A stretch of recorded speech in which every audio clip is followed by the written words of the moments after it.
দুদিন আগে লে লাদাখের জেনজি নামে এক যুব সংস্থা বিজেপির পার্টি অফিসে আগুন লাগিয়ে দেয়।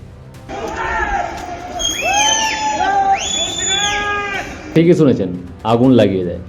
কেন সেটা বলছি।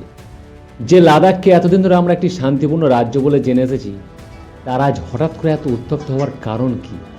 2019-এর 31শে অক্টোবর যখন লাদাখকে রাজ্য থেকে কেন্দ্রশাসিত অঞ্চলে পরিণত করা হয়েছিল, তখন বিজেপি সরকার লাদাখকে বিশেষ কিছু সুবিধা ও ষষ্ঠ তপশিলির অন্তর্ভুক্ত করার কথা দিয়েছিল। এখানে ষষ্ঠ তপশিলিটা কি সেটা একটু জানিয়ে রাখি। ষষ্ঠ তপশিলি বা সিক্স শিডিউল বলতে প্রশাসন ও স্বায়ত্তশাসনের বিধানকে বোঝায়। অর্থাৎ অনেক কিছু জিনিস, যেমন ভূমি সংক্রান্ত সমস্যা বা পরিবেশ সমস্যা কিংবা সামাজিক কিছু রীতিনীতি, এই সব কিছুই তারা লোকাল কমিটি তৈরি করে সেটা সমাধান করতে পারবে।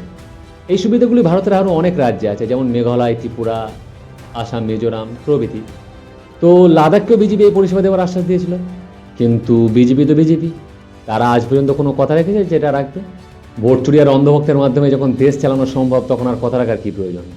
বিগত 5 বছর ধরে লাদাখকে কোনো না কোনো বাহানা দিয়ে তাদের এই দাবি কিছুতেই পূরণ করছিল না বিজেপি সরকার।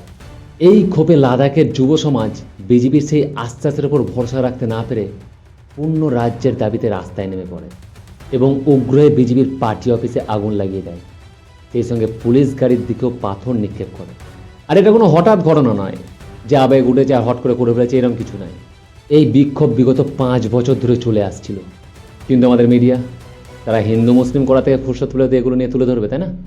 সোনাম ওয়াংচু, সোশ্যালিস্ট, যার ক্যারেক্টার প্লে করতে 3 ইডিয়টসের আমির খানকে দেখেছিলেন, তিনি লাদাখের এই দুরবস্থা নিয়ে বিজেপির কাছে অনেক রকমভাবে তাদের দাবি জানিয়েছিলেন, কিন্তু বিজেপি কোনো কিছুতেই তার কথায় কর্ণপাত করেনি। যে কারণে সোনাম ওয়াংচু অনাসনে বসেছিলেন এবং জানা যায় এই অনাসনেই ছাত্রদল যোগ দিতে এসেছিল এবং সেখান থেকে তারা উগ্রতা ধারণ করে বিজেপির পার্টি অফিস আগুন লাগিয়ে দেয়। যদিও সোনাম ওয়াংচু এটি সমর্থন করেন না এবং তিনি অতি দ্রুত অনাসন ভেঙে ফেলেন, কারণ তিনি অহিংসার রাস্তায় চলেছিলেন। কিন্তু যেটা ঘটা সেটা তো ঘটেই গেছে, আজ লাদাখ জ্বলছে, আর এটাই সত্যি। আমার একটা সিম্পল প্রশ্ন, আপনি কি লাদাখের এই ঘটনাটিকে সমর্থন করেন? কমেন্টে অবশ্যই জানাবেন। ব্যক্তিগতভাবে আমি হিংসার বিরোধী। ধন্যবাদ।